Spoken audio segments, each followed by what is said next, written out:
At some point, people will have to think about how do I price this in the right way? How do I leverage, the best cost of goods so I can actually offer really good AI native features to my clients without actually losing money or charging them crazy amount of money just because you're paying crazy amount of money. As a founder, when you're a little bit product focused, that's what your mind should be on. It's like, how do I keep increasing my lifetime value or average order value? Because that will allow my marketing people to now spend on channels they wouldn't be able to afford back in the days. Most companies are like, you have to do it. It's like a must to do it. It's like, if you don't add AI to your product, you're almost gonna win the race or lose the race. Most people don't know how to price it because the cost is actually quite high. If you connect with an open API or the API of OpenAI, it's actually quite expensive.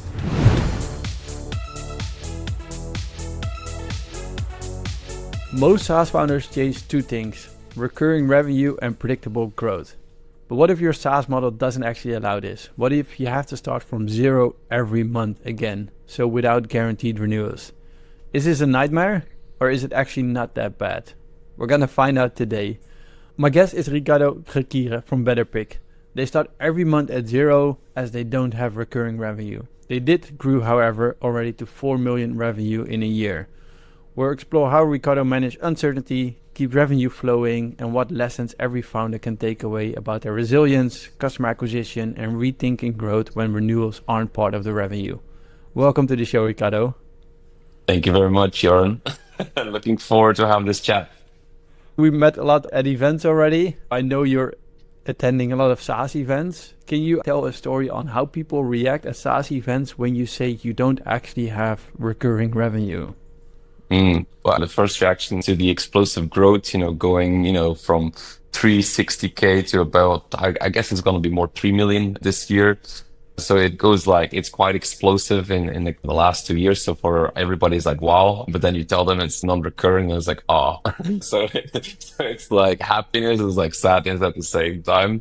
Now, of course, I always joke, revenue is revenue, money is money. It still comes into the bank and you can actually use it.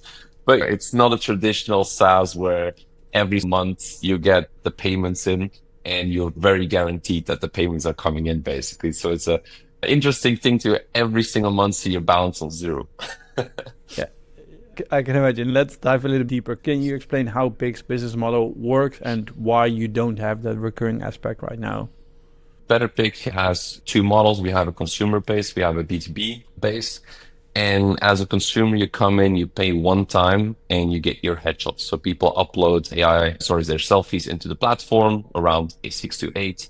They get professional headshots within 30 minutes. And that's it. They have their headshots and they move on to something better in this world, basically. And so because the action getting professional photo shoots, you don't pay your professional photographer every single month. For us, that's the same thing. You don't need a professional photo every single minute or every single month. The action is a one-time thing. We charge you a one-time fee, basically.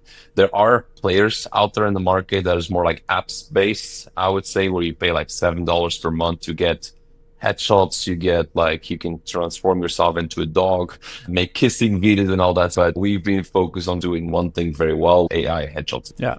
I can imagine if people do it once, they're not going to come back 3 months later to redo that photo, right? But have you tried it in the past?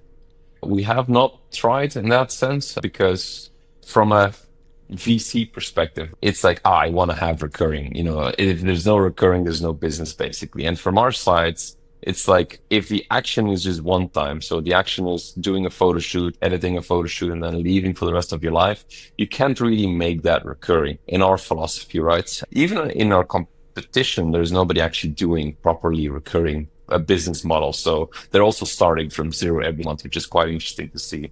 Now, interestingly, we have a 45-day sprint, which kicked off on Monday. So we have less than 45 days now to figure out our first recurring revenue, basically. We even had our last workshop yesterday where we all aligned, okay, this is the thing that we're building to prove that we can actually build a recurring model on top of our business, basically. So probably we'll have this conversation and maybe when this podcast comes out, I will be able to tell you yes or no, basically. So that's the 45-day sprint we are in as of now. Nice, nice. Before we really dive in, let's talk about your emotions. I can imagine it's a roller coaster. How does it feel to run a business where you start from zero like every month again, where you have to re-earn your revenue every month again and again?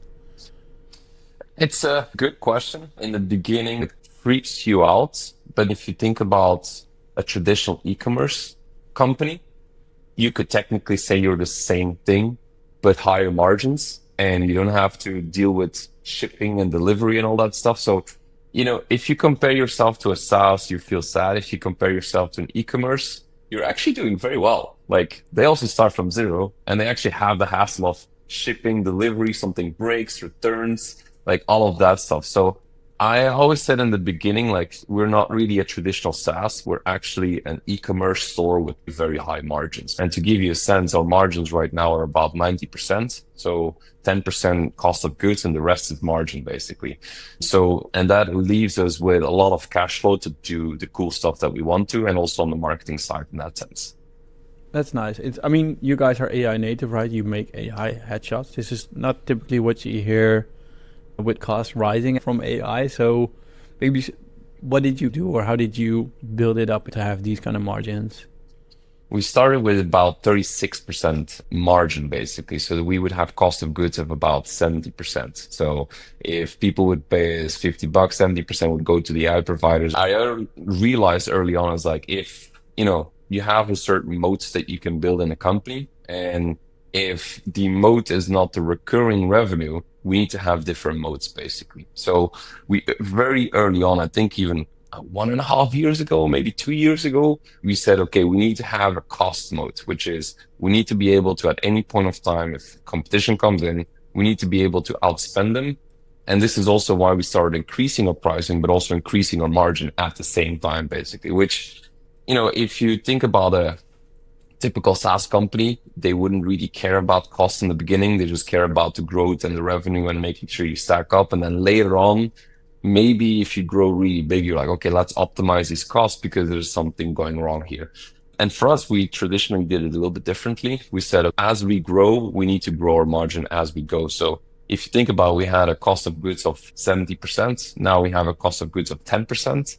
And this allows us to be in a very comfortable position when we want to outspend competitors, when we want to do certain marketing tactics, when we want to, give away free headshots to, for example, events. We're like, we can do this because we've realized that. And we've, without realizing, built something internally, which is super cool, which allows us to basically connect with every GPU provider in the world and do that at the cheapest cost possible at every single time. We have actually built something in-house, which is funny enough, something we're thinking about building for other companies as well, which allows you to really drop down all the AI costs you have in your company, basically. And we're using our own case study of doing so. So that could be the next thing that we might be building. And there you can have recurring revenue, right? So that's nice if you're going to ship it to companies. But I think this is the biggest problem AI native companies have, is they aren't able to have such low costs as you guys are having right now. 100%. This is a battle these AI native companies will have. Either you go AI native with just full AI, or you basically have like a Redditus and you would add a little bit AI on top, basically some AI features, some AI stuff, and then it just becomes like a little bit part of it.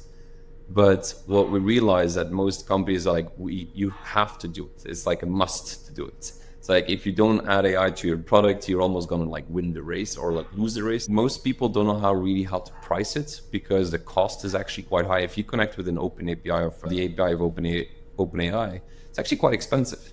If you start using it, and most users are now using it for, bulk things, it can get quite expensive, and then you don't really know how to price that inside your packages. And I think at some point people realize that they want to offer it, but it has to be cost beneficial as well. I think now we're still in the race of like, let's just build out features so that people are like, okay, these guys are doing something with AI and probably it's good. Even now, I remember choosing between an accounting system in the US, and it was between QuickBooks and Xero. And I could see that QuickBooks was really investing in this whole AI and like making it AI native. And one of the decisions was, okay, do we go with one or the other? Because of the AI nativeness, we actually went with QuickBooks, basically, which I still love. We made a good decision there. But like, I think at some point, companies will do the same thing. Like B2B buyers will do the same things. Like, are they investing in AI? And is this like something that will automate most of my job or not, basically? That is, I think, the phase we're in right now. So people don't really care about the cost. They just care about being competitive. But at some point, they will look at the bill and they will say, wow, shit, we're competitive, but we're losing money on every single user. And I think then is when people will start thinking about the cost, a little bit what we've done 2 years ago in that sense. Yeah, I organized a SaaS Talk local at Miro's office in Amsterdam, and Andrei, the founder and CEO, came and speak as well. And he said, like, you need to keep track of your margins. Like, you need to grow a business, even though you're going to go AI native. Make sure you keep your margin in order to actually run a proper business, which is quite interesting. They're so huge, and even there, they already care about it early on. This is good advice you're giving here. 100%. And I think you need to start thinking about, do I go closed source or do I go open source? Do I use the open source models or the closed source models? And I think there's a big philosophy where closed source models, most people believe they're 100 times better. They're not, but they're 100 times more expensive. That is there. And I think at some point people will have to think about, how do I price this in the right way? How do I leverage, the best cost of goods so I can actually offer really good AI native features to my clients without actually losing money or charging them crazy amount of money just because you are paying crazy amount of money. So I think that's something that people, in the coming 2 years will start realizing, how do I actually lower my costs so I can offer more features in the AI native way? Yeah. When we go back to not having MLR, you mentioned it already, you guys are doing good, right? You lowered your costs, so there's really good margins here. Are there any risks, I guess, when you compare yourself towards like more traditional SaaS, or like a SaaS with MLR? Are there any big risks you guys have compared to them right now? Yes and no. I mean, yes, I think we are in the most risky business that you could call it. So the reason why, so if you go to Gemini today, which is funny, but basically, if you go to Gemini today and go to the home screen, on the home screen, you will get some quick actions, just like you have at ChatGPT. On the home screen, it says, create your professional headshots. That came out 5 days ago. And it's funny because we realized this 9 months ago, maybe more, 10 to 12 months ago. We're like, okay, we're in a business where the AI tsunami is coming, and probably on the consumer base, we're going to be hit like a tsunami, basically. We need to move really, really fast and think about alternative solutions to make it more sticky, make it more recurring. This was 9 to 10 months ago. We were already thinking about, how do we make it either recurring, or how do we use the same technology stack and move into a different space, basically.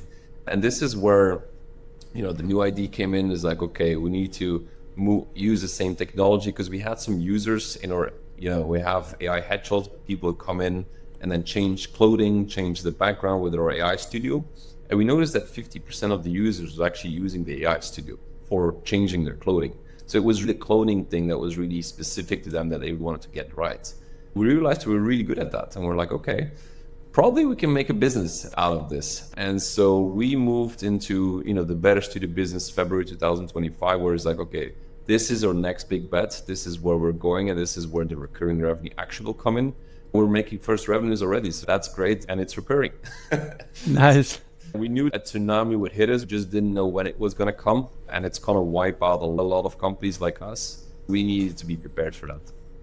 Yeah, I think that's one of the common things people think. They might say it's just a ChatGPT or Gemini wrapper now where it can do the same thing, which isn't the case. People might have that perception, so it's great you've been thinking, what can we do with the technology we built, and how can we make it a sustainable business? That's the race right now, and that's an interesting race. So it's very funny because you're still trying to operate a business that you probably know might die in the coming 5 years, but is making good money.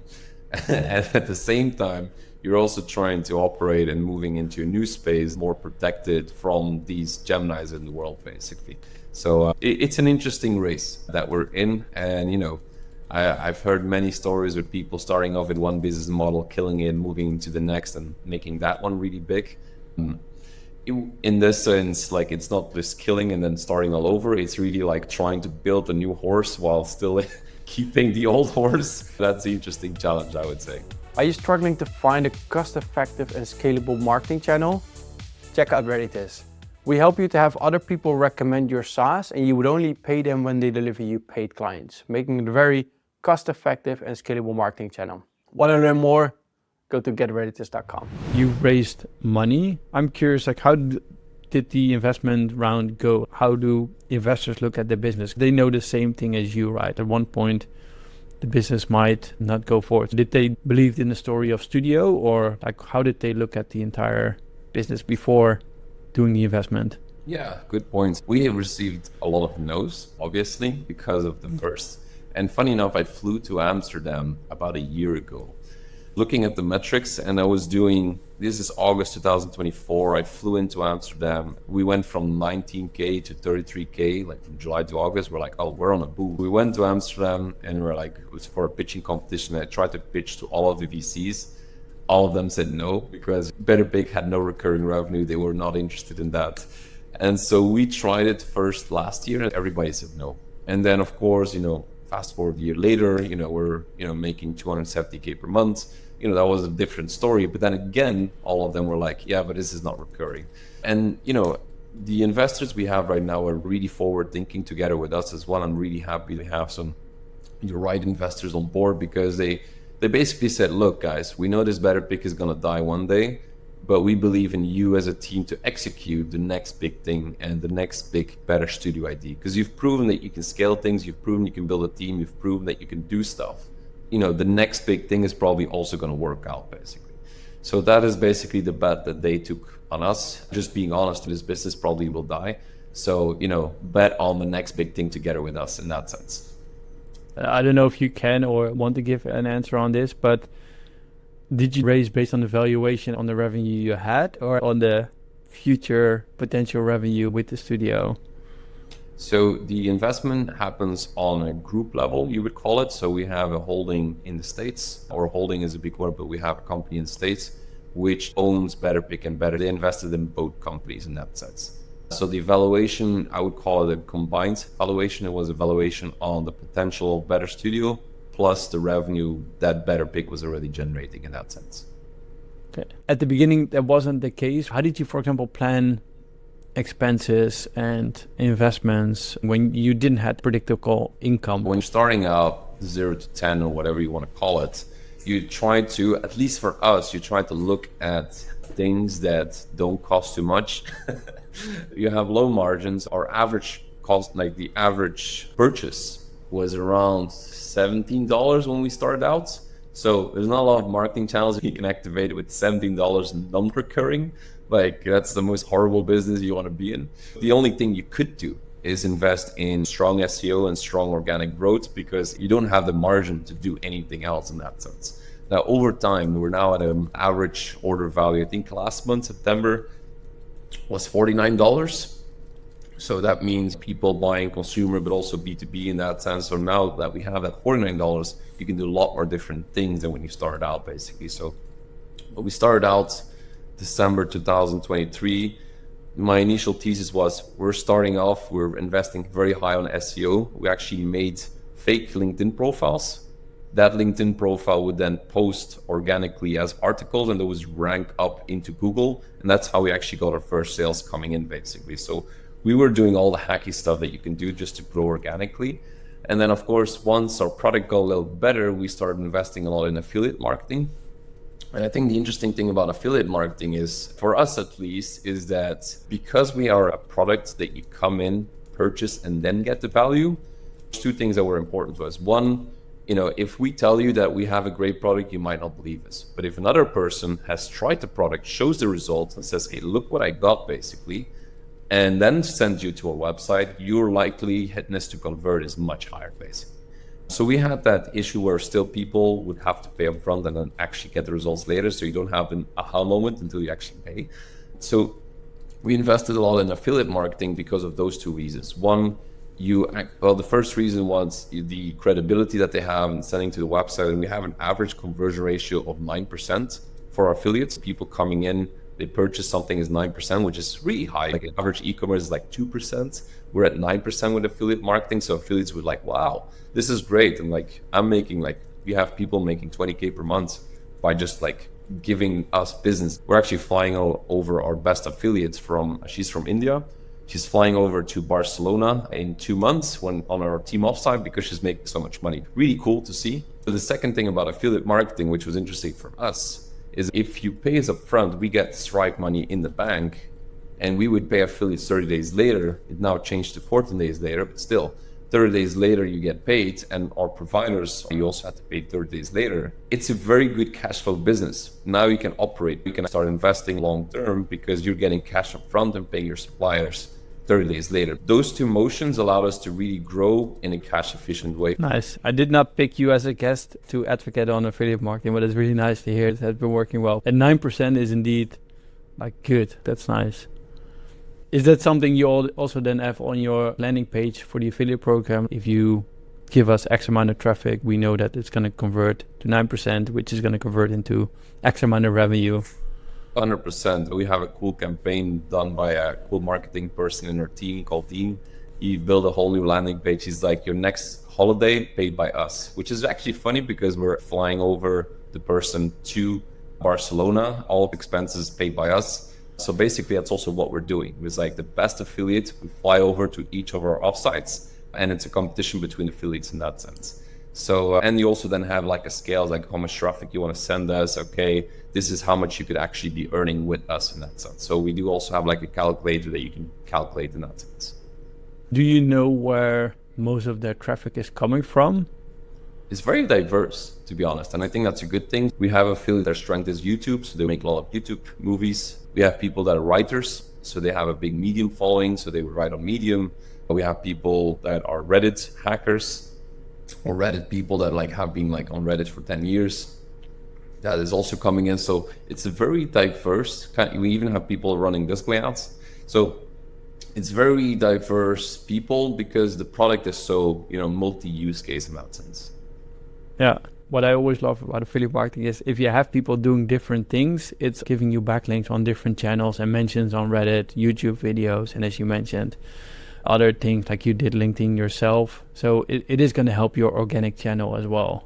100%. I think most people don't realize the hidden impact of affiliates, I would call it. I mean, there's dark sides to it. Like we had to block people from Vietnam, for example. Like we have an IP tracker. Vietnam, you're not getting in. All of the scammers work from there. Nothing against Vietnam. We have somebody from Vietnam working for us, but that was the real case.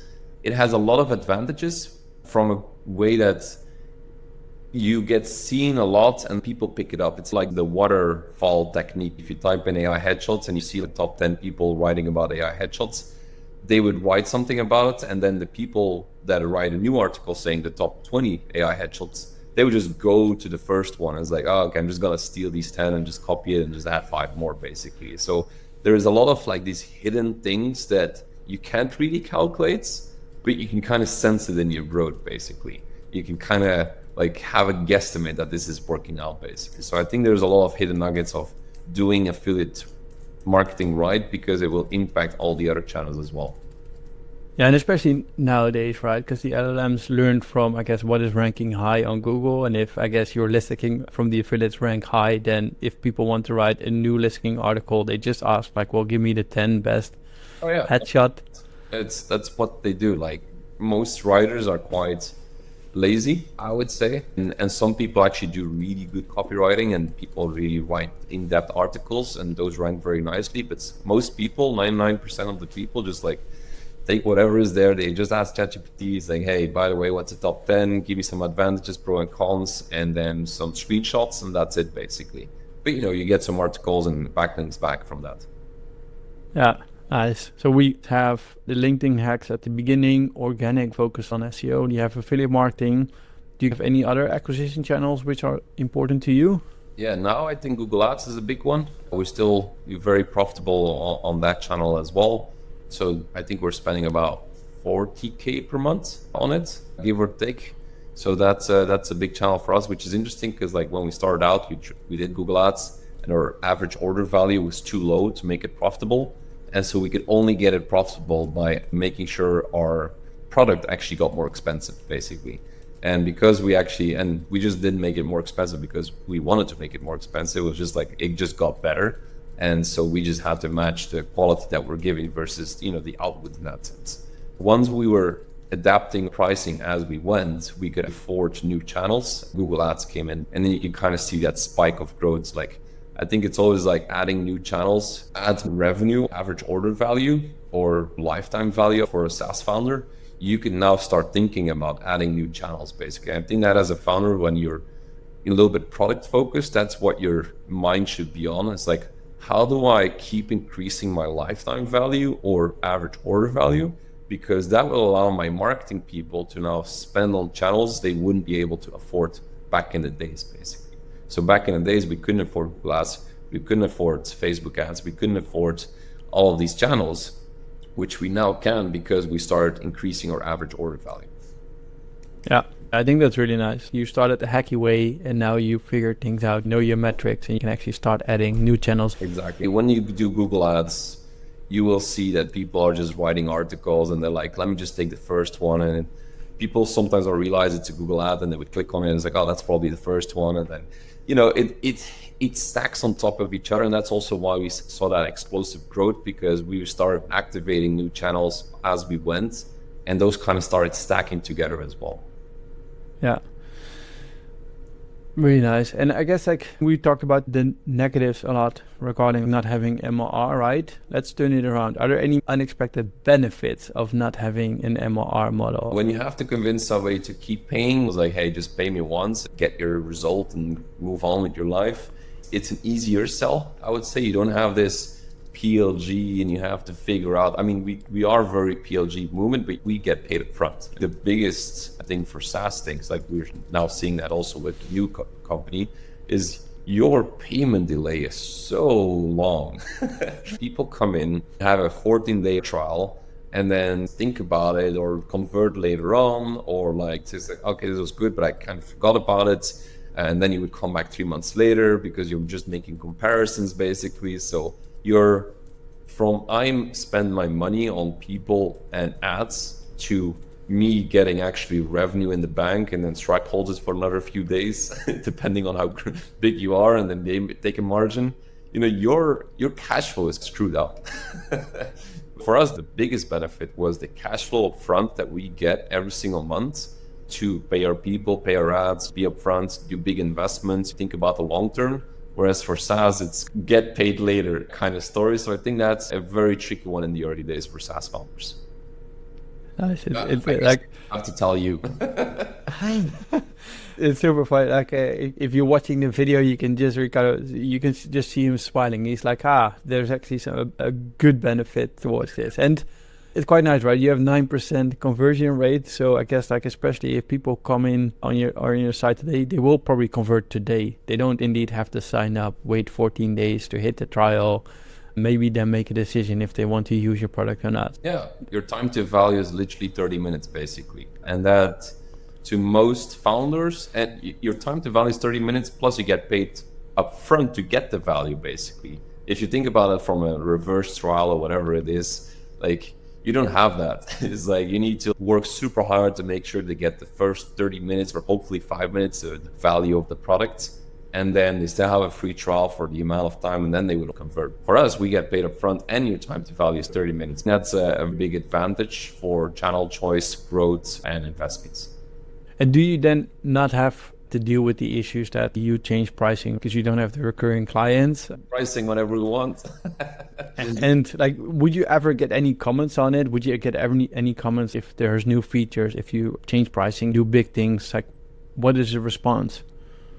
So pricing wise, we've changed our pricing in the early days. You change your pricing every single 3 months. Now, I wouldn't say we changed the price for the last 6 months, somewhere around that. And the good thing is for consumers, they don't care because they've already left basically. So whoever we increase the price for is just for the new people, not for the old people. So you could almost say that you've grandfather priced the older people and the newer people are just paying the new upsell price, right? So you don't really get comments, but you see it in the data, right? So we have Amplitude, we have our data warehouse, ships it over to Amplitude, and then we We can track which package people take and what percentages they take. And we've experimented a lot with our pricing on how to structure pricing, how to make sure which package, because in the beginning we had 3 packages and 66% were taking the basic package, which was back in the day, I think it was $29 or something like that. And we're like, wow, this sucks. Like normally if you go to like pick a popcorn, like you always pick like the middle package because like it's just 20 cents more, but you get a lot more. And we're like, we're doing something wrong here. So we've experimented a lot with our packaging, and now I think 65% is taking the middle package, which is what you really, really want in that sense. So we was able to shift that around. And for them, it was just $6 more. For us, $6 more is between break even or making or losing money. We've done quite well. We're marketers by trade, so we know exactly how to track, what to track. For pricing, we could change whenever we want. We had moments where we increased our pricing. The base package was $40 instead of $35. And that's where we saw the revenue really decline. We shifted within 7 days, basically. We're like, okay, this is not working. It's like plummeting, shifted back up, and then you can see it back up. So because we have that volume, we can actually experiment quite at scale. That's the interesting about our business. You can experiment on a high scale level because you have a lot of people coming in at many times. So I think that was an interesting insight, I would say. Yeah, the thing I like is you can see results within 7 days. So you run an experiment and you know if it's working or not. People either purchase right away or not. It's nice, like you don't have to go through the onboarding. You don't have to wait for 14 days, 30 days, or them to hit the threshold of the free plan. I think that's really interesting. 100%. It's like if you change something in your pricing plan as a SaaS founder, depending on how long your trial is, you stick to that period and then you look at the cohort of that period and then you will make a decision. For us, we can make decisions on the fly, basically. And I think that's an interesting advantage of running a consumer-based focused business. So if we could wrap this into advice for other SaaS founders, what could they learn from you? What kind of advice would you give SaaS founders who are now like focusing a lot on recurring revenue, right? What kind of advice would you give them, I guess, based on your learnings? For SaaS founders specifically, I would say in the early days, know exactly how much you can actually spend to acquire a customer. I always say try to make 2 big bets per year. We try to think about 2 big channels that we want to go into every single year. For example, this year, this is YouTube and Reddit. And so we try to make these 2 big bets per year. And of course, you have these, okay, what I just have to do right now to get some revenue in, basically. That's how we think about these motions. I would say make 2 bets per year and then you'll figure it out. Some will work out, some not. Reddit, for example, paid off big time for us, for example. Some, like Meta or TikTok. TikTok, for example, flushed completely. So try to make these big bets, know how much you can actually spend for a customer, and that will decide which channels you go into. Because if you think about most founders, they come to me, and this is a big advantage we have internally because we've been doing go-to-market for the last 10 years. For us, it's very normal thinking, but I realize that for founders that is not the case, that depending on your pricing model, you can open or close channels. People don't think about it like that. It's like, why did you choose affiliate marketing for your first revenue streams? You're like, what's the obvious choice? There was no other choice. There's only so much things you can do when you get $19 per person. You can go to events, you can go outbound marketing, you can do all of these things. But you can do that over time. So now that we have people at the event that we were both at, that evening we had a drink and we got a self-serve order, no demo calls, no nothing, $12,000. Like they just bought with their credit card $12,000 worth of headshots. No demos, no sales calls, just like I want to have headshots basically. So now that you have that, you can now start thinking about, okay, what other channels can I start activating? Because the $12,000 allows me to do that basically. You can do that with consumer-based revenue of $19. So as you grow up and as you start thinking about adding LTV to your product, you can start activating new channels. Think about those ahead of time in that sense. So I think those were from a go-to-market perspective, those would be the 2 advices I would give to SaaS founders. We're gonna start wrapping things up. Final 3 questions. What should SaaS founders prepare for in the next 1 to 3 years, in your opinion? Everybody will move into an AI native company, or you will be destroyed by an AI native company. I think a lot more people will consumers buying B2B products, they will look at it like, is it AI company or not? Or is it like, do they have AI features or not, basically? They will just expect it from you, basically. So either you build them or you're out. This is mostly true for the like the AI native people like ourselves, but this will trickle down to an accountant, to the people on the street that don't know what AI is, but then start realizing that, of course, I just want my team to be automated. And I think people sell AI in a very, we're AI. And it's like, no, you just save a lot of time, more time than you would do. Like, instead of getting tickets from your accounting system, this little AI bot will do it automatically. It's like, oh, really? That does it? Really cool. Nice. Let's do that. So I would, people sell it as AI, but just sell it as an automated way of doing things that you don't like. I believe GPU costs will be very, very scarce, and we will not be able to keep up with the demand of these GPU costs, because like they're now building all these centers, but it's too slow for the adoption that's going to hit. So the prices will just rack up, basically. So I would also start thinking, how do I start lowering my costs when it comes to the AI infrastructure, so that I can actually outcompete my competitors, so that you're not just offering AI features, but you're making a loss at the same time. You also don't want to do that. So there's an expectation, but the big winners will be the OpenAIs in the world that are just giving these APIs for like a very expensive price. And I think it's going to be, the winners are going to be the ones that are building in AI, but can also optimize their costs so that they can actually benefit or also from the AI features they're building. So I think that's a big advice I would give for the coming founders. Nice. If we're going to put it into revenue stages, like we're cutting out this answer to our summary episodes at the end of the season, like what kind of advice would you give a SaaS founder who's like literally just starting out and growing from 0 to 10K monthly recurring revenue? So this is going to be MRR related. Yeah, 0 to 10, don't spend anything on marketing, honestly. Like, spending on marketing, but like you're in the validation of one channel, basically. You only have to get one channel. Depending on what the hell you're building, your channel will change or whatever you do. So focus on one channel from 0 to 10, one channel and one channel only, basically. That could be SEO, that could be affiliate marketing, that could be YouTube, could be whatever the hell is, but just focus on that one channel to grow your business, and then ads stack up basically as you grow, basically. That would be my advice, looking back. Also for a new company, the only thing we're doing is partner sales. Like we have, for Better Studio, we don't run ads, we don't have big things. Even if we're heavily funded, we just do one thing, one channel very well. Now we're adding things. Now that we've validated certain things, we're adding stuff. We're doing a big event next year, basically. We're doing roundtables next year as well. So now we're just stacking things up, basically. But in the beginning, it's just one channel you want to nail moving forward.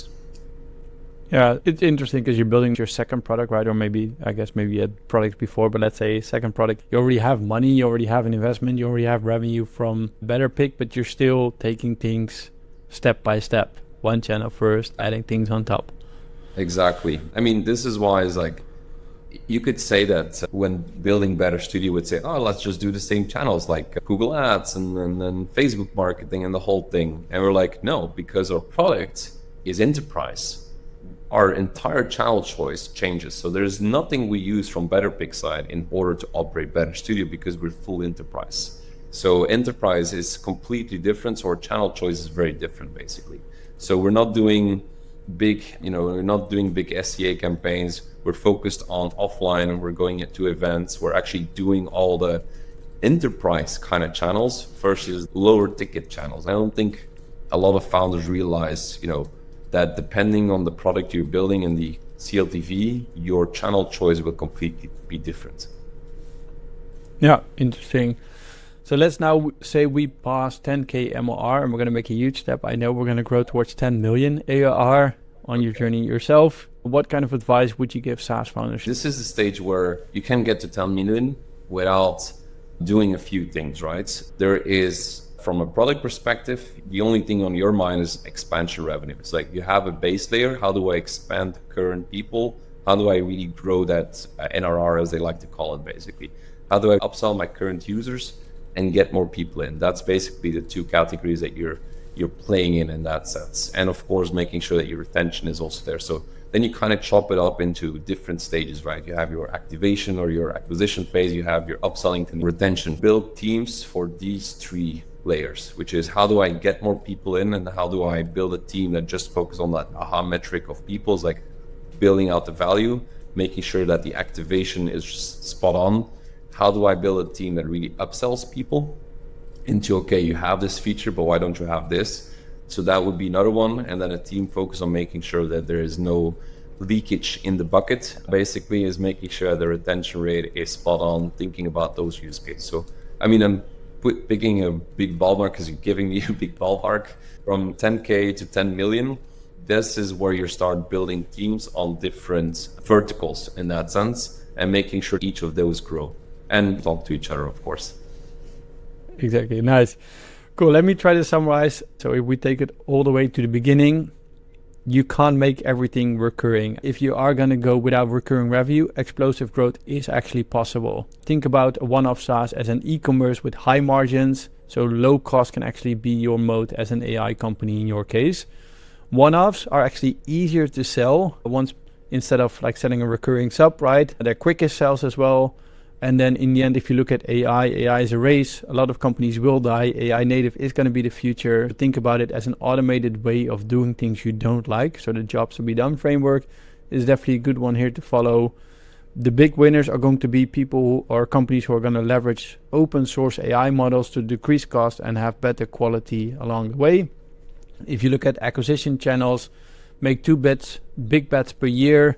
Know how much you can actually spend per company, have your customer acquisition cost and all your other metrics in order. Your pricing determines which acquisition channels you actually have to go after for. Enterprise does require different kind of acquisition channels, so definitely keep that in mind as well. When we look at go-to-market, early stage, focus on one channel. You even hack things on LinkedIn articles, creating profiles and creating backlinks to get your first juice up there.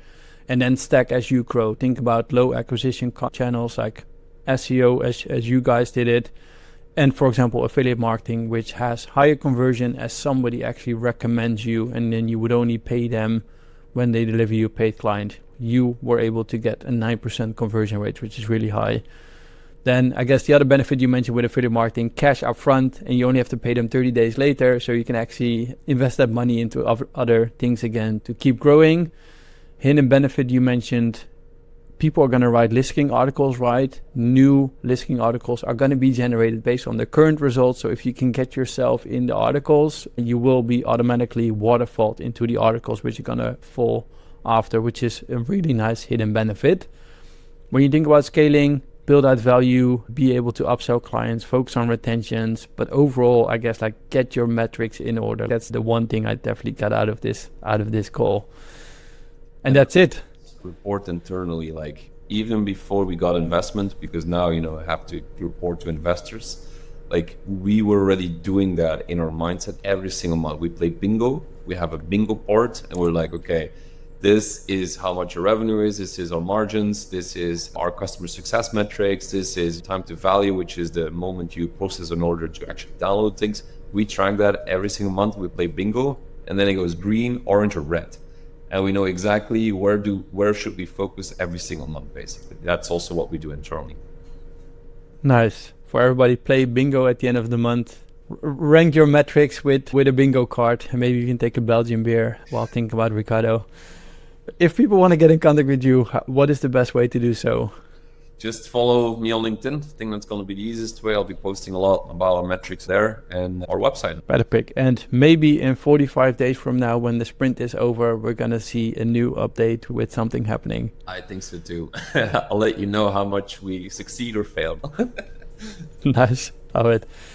Thanks again for coming on. For people listening on Spotify, if you haven't done so, leave us a review, just a 5-star review if you can, so we can boost the algorithms. It's going to also waterfall later down the line. And for all the other platforms, give us a thumbs up or whatever you can do on the platform.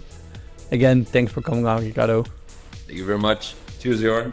Cheers. Thank you for watching this show of the Grow Your B2B SaaS podcast. You made it till the end, so I think we can assume you like this content. If you did, give us a thumbs up, subscribe to the channel. If you like this content, Feel free to reach out if you want to sponsor the show, if you have a specific guest in mind, if you have a specific topic you want us to cover, reach out to me on LinkedIn. More than happy to take a look at it. If you want to know more about Veritas, feel free to reach out as well. But for now, have a great day and good luck growing your B2B SaaS.